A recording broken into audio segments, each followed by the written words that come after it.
Hello बच्चों, आप लोग कैसे हैं। उम्मीद है आप लोग अच्छे ही होंगे।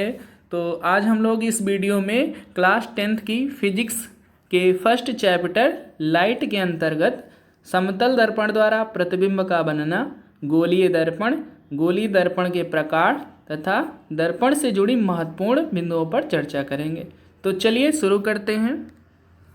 समतल दर्पण द्वारा प्रतिबिंब का बनना।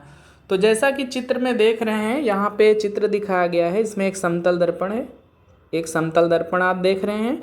और समतल दर्पण का एक मुख्य अक्ष है जो वी डैश है। यहाँ पे ये समतल दर्पण का मुख्य अक्ष है। समतल दर्पण के मुख्य अक्ष पर एक वस्तु रखी है जिसका नाम क्या है, ए बी को एक ऑब्जेक्ट रखा है। अब इस ए बी ऑब्जेक्ट का दर्पण के ध्रुव, यहाँ पे मान लीजिए कोई पॉइंट है, इसका नाम हम पी लिख सकते हैं। तो पी से बी पर यहाँ पे एक इमेज बन रहा है। कैसा इमेज है? जो कि सीधा और आभासी है।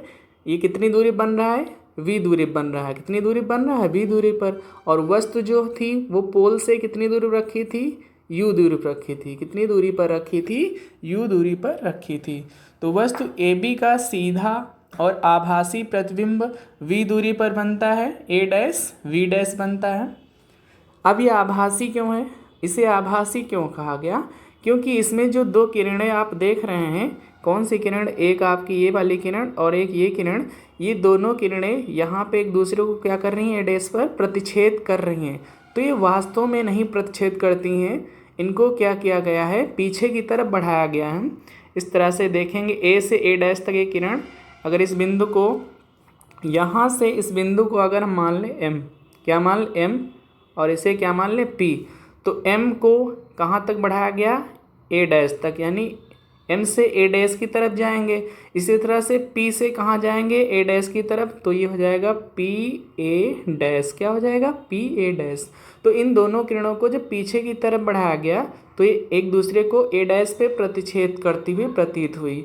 अब यहीं पर इसी वस्तु ए बी का जो प्रतिबिंब है, ए डैश बी डैश प्राप्त हो गया। तो आइए समझते हैं पॉइंट्स को। सबसे पहले अगर बात करें तो इसमें जो प्रतिबिंब बना है वो कैसा बना है? आभासी एवं सीधा। कैसा बना है? आभासी एवं सीधा। तो समतल दर्पण के द्वारा बनने वाला प्रतिबिंब आभासी एवं सीधा होता है। कैसा होता है? समतल दर्पण के द्वारा बनने वाला जो प्रतिबिंब होता है आभासी एवं सीधा होता है। नेक्स्ट पॉइंट, प्रतिबिंब का आकार वस्तु के आकार के बराबर होता है। इसमें समतल दर्पण के द्वारा जो भी प्रतिबिंब बनेगा, तो जितना ऑब्जेक्ट का साइज होगा, जितनी हाइट होगी ऑब्जेक्ट की, तो उसी के बराबर वस्तु का प्रतिबिंब भी बनता है। इसीलिए बताया गया कि प्रतिबिंब का जो आकार होता है वो वस्तु के आकार के क्या होता है? बराबर होता है। तो ये दूसरा पॉइंट था। तीसरे पॉइंट में क्या बताया गया? प्रतिबिंब दर्पण के उतने पीछे बनता है जितनी वस्तु की दर्पण से दूरी होती है, अर्थात u और v का मान बराबर होता है। u क्या होता है? वस्तु की स्थिति को दर्शाता है, पोजीशन ऑफ ऑब्जेक्ट, और v क्या होता है? इमेज की स्थिति को दर्शाता है, पोजीशन ऑफ इमेज। अब इसके बाद तो बात करेंगे नेक्स्ट पॉइंट की। ये है आपका प्रतिबिंब पार्श्व परिवर्तित होता है। तो पार्श्व परिवर्तन क्या होता है? इसमें होता क्या है कि जो वस्तु का दायां भाग होता है वो बायां दिखाई देता है, और जो बायां भाग होता है वो कैसा दिखाई देता है? दायां दिखाई देता है। बायां भाग दायां दिखाई देता है और दायां भाग बायां दिखाई देता है। इसे प्रतिबिंब का पार्श्व परिवर्तन कहते हैं। आइए अब आगे बात करते हैं गोलीय दर्पण क्या होते हैं। तो गोलीय दर्पण पढ़ेंगे। गोलीय दर्पण क्या होते हैं? एक्चुअल में वास्तव में गोलीय दर्पण होते हैं वो किसी कांच के खोखले गोले से काटे जाते हैं। किससे काटे जाते हैं? कांच के खोखले गोले से। कोई कांच का खोखला गोला रहा होगा और उसी से किनारों पर उसको काट दिया जाता है, और किनारों पर काटने के बाद उसका एक पृष्ठ परावर्तक बनाने के लिए उस पर पारे की कलई कर दी जाती है, मतलब पारे का लेप कर दिया जाता है, या कह सकते हैं पेंट कर दिया जाता है। क्यों पेंट किया जाता है? उस पृष्ठ को परावर्तक बनाने के लिए, प्रतिदीप्तशील बनाने के लिए। ठीक है। तो गोलीय दर्पण किसी कांच के खोखले गोले से काटा गया एक भाग होता है जिसके एक पृष्ठ को परावर्तक बनाने के लिए उस पर पारे की कली कर दी जाती है। अर्थात गोली दर्पण का परावर्तक तल अंदर की ओर या बाहर की ओर वक्रित होता है। और इसमें एक खास बात क्या होती है कि गोली दर्पण का जो परावर्तक तल है जो प्रतिदीप्तशील बनाया जाता है वो या तो अंदर की ओर हो या फिर बाहर की ओर हो। कैसा हो? वक्रनुमा हो। तो अगर अंदर की ओर वक्रित है, किसी गोली दर्पण का जो परावर्तक पृष्ठ है वो अंदर की ओर वक्रित है, तो क्या होगा? गोले के केंद्र की ओर वक्रित होने के कारण वो दर्पण क्या कहलाएगा? अवतल दर्पण। क्या कहलाएगा? अवतल दर्पण। अवतल दर्पण क्या होता है? वह गोली दर्पण जिसका परावर्तक पृष्ठ अंदर की ओर वक्रित हो। किसकी तरफ वक्रित हो? अंदर की ओर वक्रित हो, अर्थात गोले के केंद्र की ओर वक्रित हो, उसे क्या कहते हैं? अवतल दर्पण कहते हैं। क्या कहते हैं? अवतल दर्पण कहते हैं, जैसा कि ये इमेज आपको दिखाया गया है। इसके बाद हम बात करेंगे नेक्स्ट पॉइंट पे, उत्तल दर्पण क्या होते हैं। तो दर्पण दो प्रकार के होते हैं, अभी हमने पढ़ा उत्तल दर्पण। अब बात करते हैं उत्तल दर्पण क्या होता है। तो ऐसा गोली दर्पण जिसका परावर्तक पृष्ठ बाहर की ओर वक्रित होता है। किसकी तरफ वक्रित होता है? गोले के केंद्र के बाहर की तरफ वक्रित होता है, तो उसे क्या कहते हैं? उत्तल दर्पण कहते हैं। क्या कहते हैं? उत्तल दर्पण कहते हैं। ऐसा गोली दर्पण जिसका परावर्तक पृष्ठ गोली दर्पण के बाहर की तरफ, अर्थात दर्पण का जो काटा गया भाग होता है, जिससे मतलब खोखले गोले के केंद्र के सिरे से बाहर की तरफ होता है। तो केंद्र का जो भी बिंदु है केंद्र से वो क्या होगा? बाहर की तरफ होगा। अब इसके बाद बात करेंगे गोली दर्पण में सामान्यतया प्रयुक्त होने वाले कुछ शब्द। गोली दर्पण से परिभाषाओं को समझेंगे। यहाँ पे तो चित्र दिखाया गया है, ये किसका है? उत्तल दर्पण का है। तो गोली दर्पण से जुड़ी परिभाषाओं को समझते हैं। आइए, इसमें देखेंगे कि जो ध्रुव है गोली दर्पण का, ध्रुव वो क्या होता है। इसमें चित्र में दिखाया गया mn क्या है? एक परावर्तक पृष्ठ है। mn क्या है? एक परावर्तक पृष्ठ। m से n तक देख रहे हैं, तो ये परावर्तक पृष्ठ है जिस पर पड़ने वाला प्रकाश क्या होता है? परावर्तित होता है। इसे द्वारक भी कहते हैं। क्या कहते हैं इसको? द्वारक भी कहते हैं, अपर्चर भी कहते हैं। और ये P जो दिख रहा है ये क्या है? ये दर्पण का ध्रुव है, पोल है। C क्या है? वक्रता केंद्र। जो C है ये क्या है? Centre of curvature. ये क्या है? वक्रता केंद्र है, सेंटर ऑफ कर्वेचर। ठीक है, तो ये क्या है? वक्रता केंद्र है। अब बात करते हैं ध्रुव क्या होता है। तो किसी गोलीय दर्पण के ध्रुव क्या है?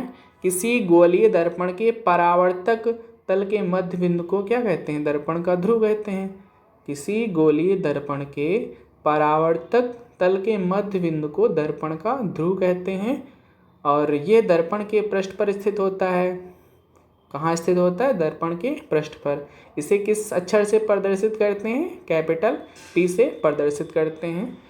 तो ध्रुव क्या होता है? किसी गोलीय दर्पण के परावर्तक तल के मध्य बिंदु को क्या कहते हैं? दर्पण का ध्रुव कहते हैं। इसके बाद बात करेंगे मुख्य अक्ष क्या होता है। गोली दर्पण के ध्रुव तथा वक्रता त्रिज्या से गुजरने वाली एक सीधी रेखा को मुख्य अक्ष कहते हैं। अर्थात किसी गोली दर्पण की वक्रता केंद्र से ध्रुव तक मिलाने वाली जो रेखा होती है वही कहलाती है गोली दर्पण का मुख्य अक्ष। मुख्य अक्ष किसे कहते हैं? किसी गोली दर्पण के वक्रता केंद्र से गोली दर्पण के ध्रुव को मिलाने वाली रेखा क्या कहलाती है? दर्पण का मुख्य अक्ष कहलाती है। क्या कहलाती है? दर्पण का मुख्य अक्ष कहलाती है। और जो मुख्य अक्ष होता है वो दर्पण के ध्रुव पर क्या होता है? लंब होता है, परपेंडिकुलर होता है। जो मुख्य अक्ष होता है वो दर्पण के ध्रुव पर क्या होता है? लंब होता है, परपेंडिकुलर होता है। आगे बात करेंगे वक्रता केंद्र क्या है। वक्रता केंद्र, तो वक्रता केंद्र क्या होता है?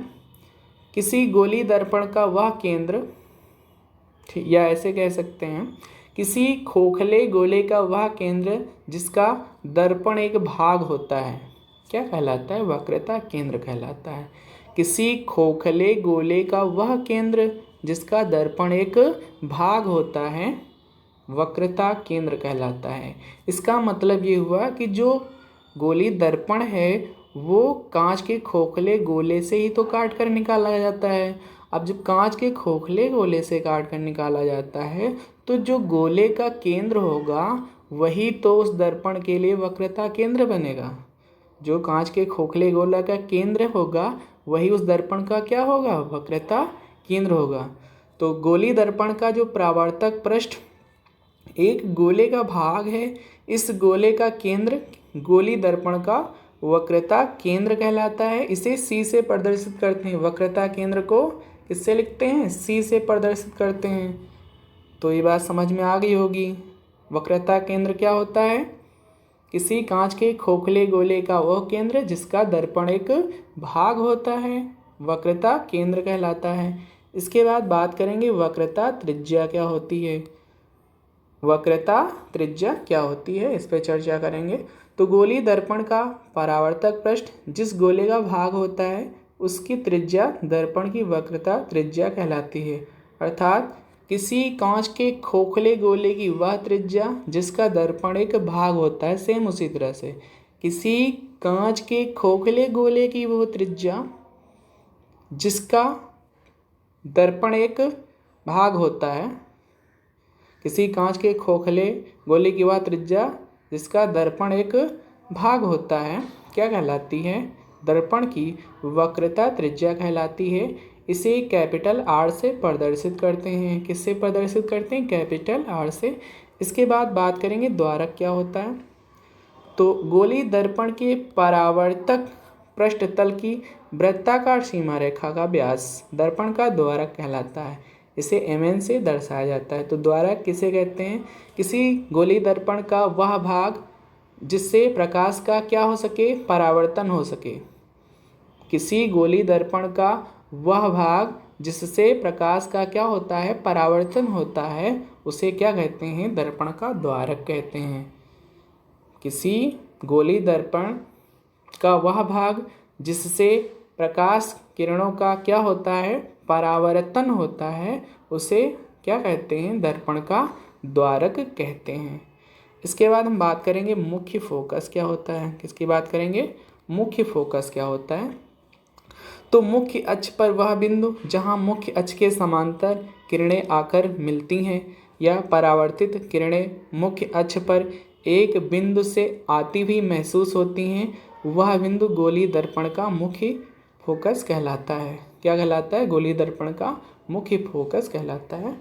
तो इसको कैसे समझेंगे, मुख्य अक्ष के समांतर चलने वाली प्रकाश किरणें, मुख्य अक्ष के समांतर चलने वाली प्रकाश किरणें परावर्तन के पश्चात मुख्य अक्ष पर स्थित जिस बिंदु से होकर गुजरती हैं वही बिंदु मुख्य फोकस कहलाता है। क्या कहलाता है, वही बिंदु मुख्य फोकस कहलाता है। मुख्य अक्ष के समांतर चलने वाली प्रकाश किरणें दर्पण से परावर्तित होने के पश्चात मुख्य अक्ष पर स्थित जिस बिंदु से होकर गुजरती हैं वह बिंदु क्या कहलाता है, दर्पण का मुख्य फोकस कहलाता है। अब आगे बात करने वाले हैं गोली दर्पण के ध्रुव तथा मुख्य फोकस के मध्य की दूरी क्या कहलाती है, फोकस दूरी कहलाती है। गोली दर्पण तथा मुख्य फोकस के मध्य की जो दूरी होती है वो क्या कहलाती है, फोकस दूरी कहलाती है दर्पण की। इसे F से प्रदर्शित करते हैं। अब छोटे द्वारक के गोली दर्पणों के लिए वक्रता त्रिज्या फोकस दूरी से दुगुनी होती है। जो छोटे द्वारक के गोली दर्पण होते हैं उनकी वक्रता त्रिज्या है वो क्या होती है, फोकस दूरी से दुगुनी होती है और इसे r बराबर 2f संबंध द्वारा व्यक्त करते हैं। तो r बराबर 2f होता है तो f बराबर क्या हो जाएगा, f बराबर हो जाएगा r/2। क्या हो जाएगा, f = r/2। इसका मतलब फोकस दूरी क्या होगी, वक्रता त्रिज्या की आधी होगी। तो आज इस वीडियो में हम लोग थ्योरी पार्ट को समझे हैं। अगले नेक्स्ट वीडियो में हम लोग अवतल दर्पण के किरण आरेख बनाने के कुछ नियम क्या हैं उनको समझेंगे।